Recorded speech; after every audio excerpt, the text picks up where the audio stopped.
But there's time and place for everything. Like you said about like success, like there is a lot of people that for success to them, it's like debt, like I want to be debt free.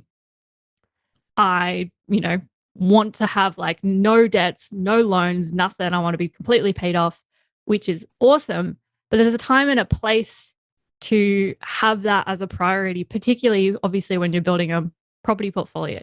Like if you think that you can buy a property, pay that down 100%, and then buy another one and pay that down 100%, you'll never really get anywhere with that. Like you need to use the tools available, which includes loans and debt. Like debt is a tool in this space, using that to propel your strategy forward rather than just thinking, oh, I need to reduce it. Be aware of it. Yeah. But understand that if you are buying properties, it's not usually the best focus early on. Well, it's a zero-sum game versus an infinite game, right? So a zero-sum game in the context of like, I'm going to buy one house and pay it off, and or two houses or three houses, and I'm just going to focus on paying down the debt. That is by definition finite, right? You are saying, I am going to draw the edges of the board, whatever that be, 1, 2, 3, 4, 5 properties, whatever it might be. I'm going to draw the edges of the map, and then I'm just going to color in the map, right? And that is a finite game, right? That is a zero-sum game. It means you're going to get to X, and that is it.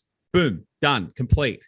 Versus playing an infinite game, right? And an infinite game is infinitely more interesting. Now, how do you get an infinite return on your money? Not 100% return on capital, not a 500%, not 1,000, not 10,000, not 1,000,000%, an infinite return on capital. How do you think you do that? That's a tease. You're teasing.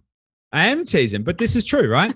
The way that you do that is with debt, right?